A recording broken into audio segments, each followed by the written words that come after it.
IAS और PCS exam की तैयारी करने वाले सभी अभ्यर्थियों के द्वारा एक लगातार अभी कमेंट आ रहे थे बहुत सारे। एक पुस्तक के बारे में आप लोग मुझसे पूछ रहे थे, और ख़ासकर जब प्रारंभिक परीक्षा आपका क्वालिफाई हो जाता है, मुख्य परीक्षा के लिए आप जाते हैं, तो एक टॉपिक है आपका भारतीय शासन या गवर्नेंस का टॉपिक है। तो गवर्नेंस को लेकर के लगातार आप लोग बोलते हैं कि सर कुछ कंटेंट, कुछ बुक्स बता दीजिए। वैसे ऑनलाइन बैच में हमने गवर्नेंस के टॉपिक कवर किए हैं, बट एक बुक जो आपको पढ़नी चाहिए, आज बुक रिव्यू के एक महत्वपूर्ण जो है एक बुक का मैं रिव्यू कर रहा हूँ। और ये बुक हो सकता है आप में से अधिकांश बच्चों ने पढ़ भी ली हो, कुछ को नहीं पता होगा। जो लोग पूछते रहते हैं, गवर्नेंस के लिए एक बुक बता रहा हूँ, और आमतौर पे बहुत बड़े लेखक हैं। एम लक्ष्मीकांत की पॉलिटी सभी ने पढ़ी है। एम लक्ष्मीकांत की ही शासन व्यवस्था आती है, ये आप देखेंगे भारतीय शासन के नाम से।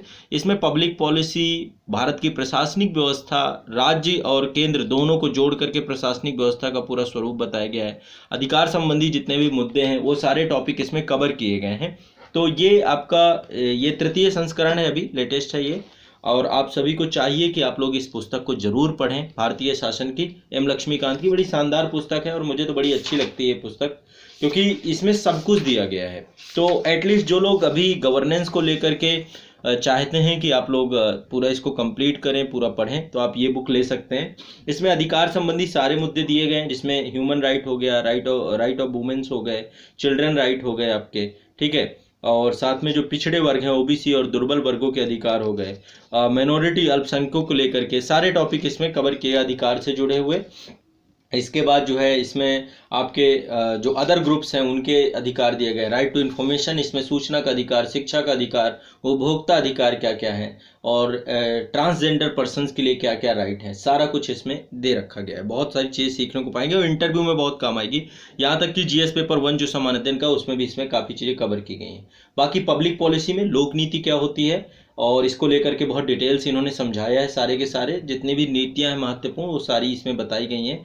तो लगभग 7 जो है इन्होंने टॉपिक लिए हैं लोक नीति को लेकर डिटेल से। इसके बाद जो आपका सेंट्रल एडमिनिस्ट्रेशन है, केंद्रीय सचिवालय क्या होता है, मंत्रिमंडल सचिवालय क्या होता है, मंत्रिमंडल सचिवालय, प्रधानमंत्री कार्यालय कैसे काम करता है, सचिवालय कैसे काम करता है, सारे मंत्रालय और विभाग कैसे काम करते हैं, बोर्ड और आयोग कैसे काम करते हैं, सार्वजनिक उद्यम क्या है ना, पब्लिक इंटरप्राइजेस जितने भी हैं। फिर इसके बाद राज्य प्रशासन में राज्य सचिवालय, मुख्य सचिव क्या है, निदेशालय क्या है, राजस्व बोर्ड क्या है। फिर इसके बाद जो आपके डिविजनल एडमिनिस्ट्रेशन जो आपका बनाया गया है, संभागीय आयुक्त या क्षेत्रीय अधिकारी, ये पढ़ाया गया। फिर डिस्ट्रिक्ट एडमिनिस्ट्रेशन के बारे में पढ़ाया गया। तो ये आपके बहुत काम आने वाली है ये पुस्तक। तो इसमें जिलाधीश और जिला स्तर के नीचे के जितना प्रशासन है, खासकर इंटरव्यू में बड़ा आपको इसमें मदद मिलेगी। जिला ग्रामीण विकास एजेंसियां क्या हैं। फिर इसके बाद आपका पर्सनल एडमिनिस्ट्रेशन में उच्च सेवाओं हेतु भर्ती को लेकर क्या व्यवस्था की गई है, सिविल सेवाओं का प्रशिक्षण कहाँ होता है, सेवा की शर्तें क्या हैं इनकी, केंद्रीय कार्मिक मंत्रालय की क्या भूमिका है, वित्तीय प्रशासन में बजट को लेकर पूरा डिटेल में समझाया इन्होंने। कानून व्यवस्था कैसे चलाई जाती है, तो गृह मंत्रालय की भूमिका, केंद्रीय एजेंसियां, राज्य पुलिस प्रशासन।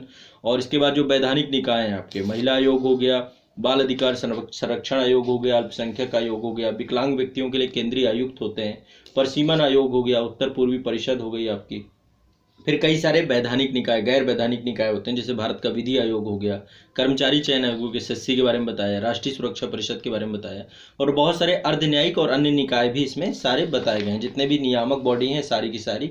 इसके बाद विकास हेतु सरकार के द्वारा क्या क्या किया जाता है, वो उसको लेकर क्या क्या गवर्नमेंट के द्वारा पॉलिसीज बनाई जाती हैं, ग्रामीण क्षेत्र में, शहरी क्षेत्र में, या संसद के द्वारा जो स्थानीय क्षेत्र विकास योजना एमपी लैट चलती है उसके बारे में बताया गया। कमजोर वर्ग में महिलाओं के लिए क्या कल्याणकारी योजनाएं चलाई जा रही, सारी योजनाएं इसमें मिलेगी। शिशुओं के लिए, अनुसूचित जातियों के लिए, जनजातियों के लिए, पिछड़े वर्गों के लिए, अल्पसंख्यकों के लिए, दिव्यांगजनों के लिए, वरिष्ठ जनों के लिए, नशीले पदार्थों के दुरुपयोग से पीड़ित व्यक्तियों के लिए, उनके के लिए क्या चल रही, कमजोर वर्गों के लिए, और कमजोर वर्ग के लिए संस्थान और निकाय कौन कौन से हैं। फिर शासन के अंतर्गत सुशासन क्या है, ई प्रशासन क्या है, अधिकार प्रत्य क्या है, उत्तरदायित्व नियंत्रण क्या है, जन भागीदारी क्या है, नागरिक समाज की भूमिका क्या होती है, एक लोकतंत्र में सिविल सेवक की क्या भूमिका होती है, सिविल सेवा का विकास क्रम कैसे हुआ, अखिल भारतीय सेवाओं की भूमिका क्या है, सिविल सेवा में विशेषज्ञ क्या है, ये सारी चीज़ें, मंत्रिमंडल और सिविल सेवक के बीच में, मंत्री और सिविल सेवक के बीच में क्या संबंध है, संविधानों की तुलना भी इसमें की गई है। लास्ट में इन्होंने दे रखा है संविधानों की तुलना। तो ये पूरा एक बहुत महत्वपूर्ण पुस्तक आपके इंटरव्यू, आपके जीएस पेपर 2 और आपके साथ में प्रारंभिक परीक्षा के उद्देश्य से साबित होगी। इसलिए भारतीय शासन लक्ष्मीकांत की पुस्तक सभी को अनिवार्य रूप से लेना है। ठीक है, तो ये पुस्तक आपको मिल जाएगी, टाटा मैकग्रह पब्लिकेशन की है, इसका 3रा संस्करण है ये। यदि आपको ये पुस्तक चाहिए तो आप लोग जो है आज़ाद पब्लिकेशन से भी मंगवा सकते हैं। इस वीडियो के कमेंट सेक्शन में आप कॉल कर सकते हैं, आपको नंबर दिया गया, वहाँ से भी मंगवा लीजिए, या आपको कहीं से भी मिल जाए ये पुस्तक। ग्रामीण क्षेत्र में जो बच्चे हैं, आप लोग को कभी भी परेशान नहीं होना, आप लोग के लिए पुस्तकें संस्थान के द्वारा आपको उपलब्ध करा दी जाएंगी। तो आप संस्थान का नंबर आपको डिस्क्रिप्शन में दिया गया है, वहाँ से लेकर के आप कॉन्टैक्ट करेंगे, आपके घर में पहुँच जाएगी। बट ये पुस्तक आप लोग सभी पढ़िए और अपने मेंस से लेकर के अपनी तैयारी और साथ साथ आप सभी को जानना चाहिए, एक अवेयरनेस के लिए सबको पढ़नी चाहिए। मैं तो कहता हूँ भारतीय शासन सबको सीखने वाली चीज़ है। तो ये एक शानदार पुस्तक है सिविल सर्विसेज के छात्रों के लिए भी और अन्य सभी के लिए जो थोड़ा बहुत जानना चाहते हैं भारत के एडमिनिस्ट्रेशन को, और आपको जानना भी चाहिए। शुक्रिया।